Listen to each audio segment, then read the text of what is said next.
Well, good morning everyone. What a beautiful day. I'm on a private lake today.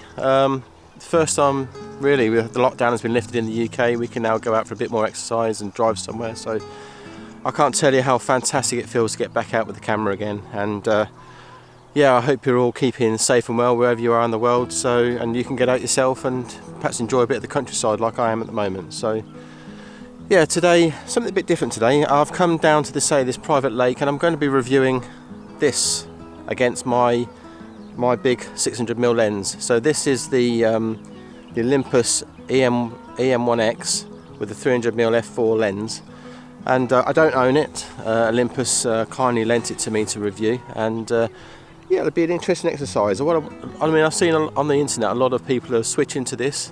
I've had it for about 2 days, and I've used it a couple of times really. I came out here yesterday and got some lovely pictures of a fox, which I'll put up at the end actually. But what I'm really interested in is how it compares image quality wise, autofocus, compared to my this big 600 here, which yeah, is quite a weight to carry around. It's not really a lens for going on a walk with. It's more of for me it's more of a project lens where I sit down and static and wait for the birds to come to me. So the attractiveness of this is that you can walk around. It's a micro four thirds camera, so it's effectively a 2x crop on a 600mm, on a 300mm, so it gives you a 600mm equivalent focal length. But yeah, it'd be interesting to see how it compares.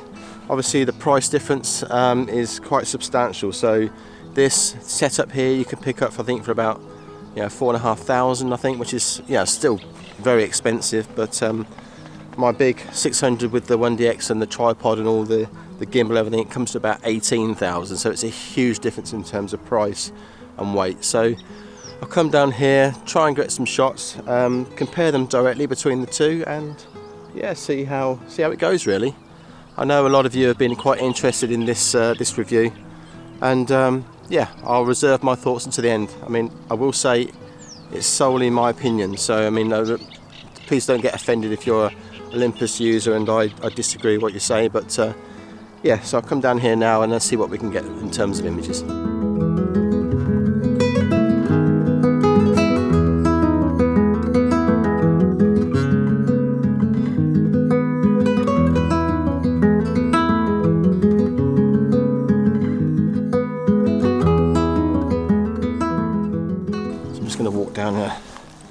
Down here now. There's a quiet spot down here where you can get quite close to the water, and yeah, hopefully we'll get some images. There's not a huge amount on this lake, to be honest. It's one of those lakes it's great in the winter, and obviously there's lots of warblers here, as I can see some over there actually now.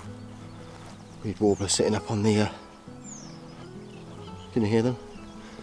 But it's a beautiful location. When I came down here yesterday, there was about 4 hobbies hunting over top of the water, and they're regular here, so hopefully we'll see those today, but they're an absolute nightmare to photograph. I've never really been that successful, so it'd be interesting to see if I can get images on both these systems today. But I'm just going to walk down here. I don't know if you can see on the water there, there's a few swans there. Nothing fantastic, but I'm going to tuck myself down here amongst some reeds down here, if you see. I'm going to tuck myself amongst these reeds and sit down and see what turns up. So I'm going to get set up now.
hear there's reed warblers calling everywhere. So anyway, what I thought I'd do is I just go through what I like and I dislike about this Olympus system. So first thing I love about it is, well, it's incredibly lightweight. I mean, look at that, that's a 600mm equivalent focal length and no trouble hand holding it. So for birds in flight where you need to be quite reactive, absolutely brilliant.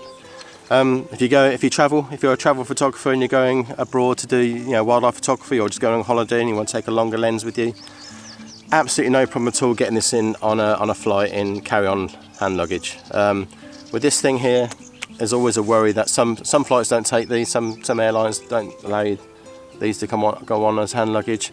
I went to Iceland last year, took this on plus a couple of other lenses, and it was on the limit. In fact, I had to split all my photography gear across myself and my wife just to get it on the plane. So, and there was no way I was going to check this in as in the hold of the plane. This is definitely coming on with me as hand luggage. So for travel photography, absolutely brilliant. It's the image stabilization on this is, apparently, I haven't really used it in anger yet because I've only had it a couple of days, but apparently with this lens on this body, 7.5 stops of image stabilization. I think it's 2.5 in the lens itself, and then I think there's 5 stops in the camera body, and it's on the, I don't understand all the technical side of it, but I think the sensor's on kind of an axis, and it just stabilizes on the sensor itself. So apparently this is world beating, best in the field at the moment. So yeah, that's definitely a plus point when you're hand holding in low light and that sort of situation. Obviously it's a mirrorless camera, so it has a silent shutter. I spent probably about an hour yesterday photographing a fox here, and I was laying on the ground, and as the fox worked its way around the edge of the reeds, and this was in silent, and it didn't even know I was there. Whereas I had this with me, it would have definitely heard the shutter going off and probably wouldn't have got some of the intimate shots that I did get. Plus, I would to do this on the ground, I probably have had to have a bean bag, and I didn't have that on with me, or if I had it on a tripod, so I couldn't be so reactive. My wife spotted it, I snuck around and got some wonderful images. So it was a real plus to have actually lay on the ground and hand hold this. Yeah, it's still quite weighty. I mean, obviously another plus point really is the price. I mean, this is, I think, about the combination's about 4,500 at the most. I think maybe even less than that. It's definitely around 4,000 to 4,500. If you wanted to buy one of these, this is the Mark II lens and the 1DX Mark II. This is, when I bought these two, this is a combination of about 18,000. So it's crazy money. Plus the tripod you've got to have with it. So it all adds up. So 4.5 for something like this, amazing. I mean, honestly. So what don't I like about it? So, okay, the first thing I don't like about it is the noise. It's not bad at all, but it's like with all crop sensors, it's not as good as full frame. So you just have to accept that, and I think it's not so much of an issue these days. So noise doesn't worry me. It's not as good as this, but in post-processing with Topaz denoise and Nik define filters, getting rid of noise in images is not a concern. I'd rather have a sharp, noisy image than a blurred, noise-free image. So noise, it is there, but it's not so much of an issue. My biggest issue is the depth of field. So if you can consider these are two equivalent apertures. So this is an f4, this is an f4, but actually the depth of field on this is much greater than it is on here. So you don't get the sort of buttery smooth backgrounds that you do on this lens camera combination here. And I think it's not a true, it's an f4 at 300mm, but at 600 it's kind of, I don't think it's a true f4. So you've got that little bit of extra depth of field. So if you wanted to blur the background out, you've got a little bit more detail in the background. But that's something easily, I mean, you just have to consider that in your composition. So if you're looking for, to get that sort of effect, then you just make sure that you've got that bit more distance between your subject and the background. So it's just something to consider. It's not as good as this, but it's pretty good. So all in all, I'm pretty impressed actually. Another thing I don't like about it, and it may be just me, it may be inherent to mirrorless cameras, or maybe something I'm just not used to. But the EVF or the electronic viewfinder on here kind of looks a bit weird. It's a bit contrasting. If you're pointing up to the sky and you've got a bright sky, it doesn't seem to like it. It seems to go a bit pixelated. And I don't know whether it's the quality of the EVF and they're better on Canon or Nikon or other brands, or whether it's me and I'm just not used to that sort of thing. So it's definitely not a showstopper. It's something you get used to. One thing I did forget actually to mention is another plus point on here, and I guess it's the same on all mirrorless cameras. You actually see what you're going to photograph, so you can actually control your exposure and see that actually live in the viewfinder before you take the shot. So, you know, on here it comes down to experience in terms of exposure to compensation to get the images for balancing the blacks and the whites. On here you can actually see it live on the screen, so you can adjust your exposure before you take the image, which is a real plus point really. It means probably less work in post-processing to recover overexposed highlights or, you know, shadows and that sort of thing. So all in all, a really great lens and camera body. So thank you to Olympus for letting me use it for 2 weeks. I shall be strongly considering it, I think. Not to replace this. No, nothing will ever replace this beautiful beast here. I mean, I get some wonderful images out of it. I love it, but it is heavy, and it does, as I'm getting older, it is harder to carry around. But it will certainly complement this, so I can see myself taking both this and this out at the same time, and, you know, being reactive with this and more project based with this. But yeah, super camera. Yeah, I just need to chat my wife up now for the money. So yeah, really enjoying it. Really enjoying using it actually.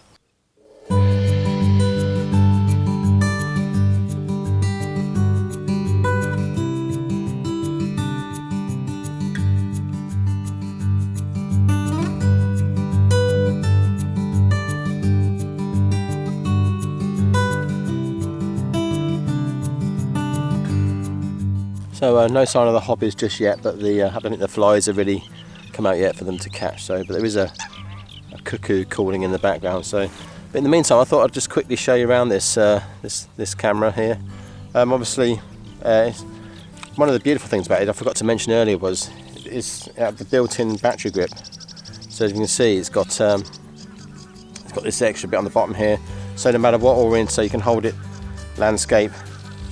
Or if you hold it portrait, the buttons actually fall in exactly the same position, so that is really, really good, and very similar to this actually. So they really thought that one through. Because of the extra grip on the bottom, so you've got 2 batteries now, so the battery life is very good. I think I've charged it up once in the 2 days that I've used it, so that's very good indeed. Simple dial on the top here.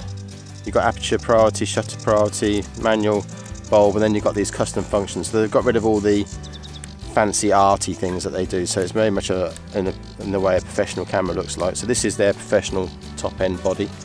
Obviously got a small LCD on the back here, and it's a flip out screen, as you can see. So, you know, it's actually quite good for vlogging. It rotates, so you could use it for vlogging. I'm not sure what I think the video specs on here are quite good actually. They do 4K, all the standard stuff. I don't think it's designed specifically for a video camera. It's more geared towards stills. So, and then you've got all the functions on the back on the LCD. You probably can't see them on the screen, but it's all built in. One of the nice features on here, obviously the lens hood, it slides backwards and forwards, so you don't have to keep removing that and put it on that, so that's quite a nice feature. And then unique to Olympus, I believe, is this what they call this clutch system here. I don't know if you can see that, but if you pull that back, that's effectively a manual focus. You can change the aperture, so quite useful for landscape, if you're a landscape photographer doing it on a wide angle lens. Putting it forward, pushing it forward, engages autofocus, so it's quite a nice feature. Honestly, if you're on a beanbag, I can see that being a bit of a pain. It's quite easy to slide that and you're trying to focus and you can't, you're wondering what's going on. So you can actually disengage that in the software. You can disengage it in the software, so you don't, if you actually do slide it backwards, autofocus stays. stays engaged. So that's quite a nice feature. You've got obviously IS switches on the side and focal length distancing, so pre-focus distancing. Yeah, all in all, very solid, well built. And yeah, one thing I don't like about it, and I think a lot of people complain about it, is the menu system. It's really in depth, so you have to really spend some time getting to know the menu system. But I think if you own the camera and you have the time to look at it in more depth, you'd understand it. So yeah, all the buttons are customizable, so you can change all these different buttons and switches to what you like, really. So it really is quite a nice camera, and I love the way the buttons are laid out. As I say, you switch from portrait to landscape, their finger just falls right in the right position. So yeah, they've really thought this one through. One thing I did forget to mention on here, I know they really claim this as well, they really sort of plug this in part of their marketing campaign, is the weather sealing on this camera. I've seen adverts where they're literally hosing this thing down, so the weather sealing on it is amazing. Everything's tight fitting. So if you're out, you can virtually use this thing in the rain. I think it's splash proof and everything. So yeah, so all in all, a great camera. Yeah, why not check it out? I mean, maybe hire one if you can, or if you're really interested in buying one, I would certainly recommend it for a wildlife photographer on the go, wants to stay mobile, travel the world. This is a really great bit of kit.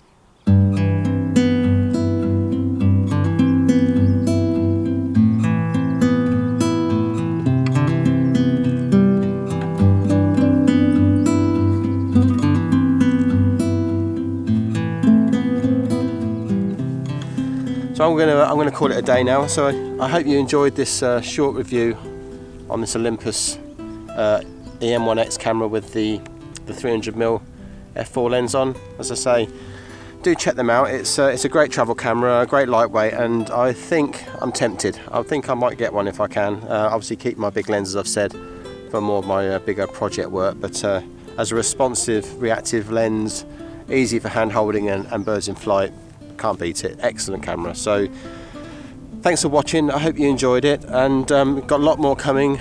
Obviously little owls now are back on, because I'm now back on the sites now. Barn owls, I found a fox family the other day, so plenty of YouTube videos coming in the next few weeks. So please do subscribe to my channel, leave me a comment if you enjoyed this one, and see you out there. And as always, stay safe and see you soon. Bye for now.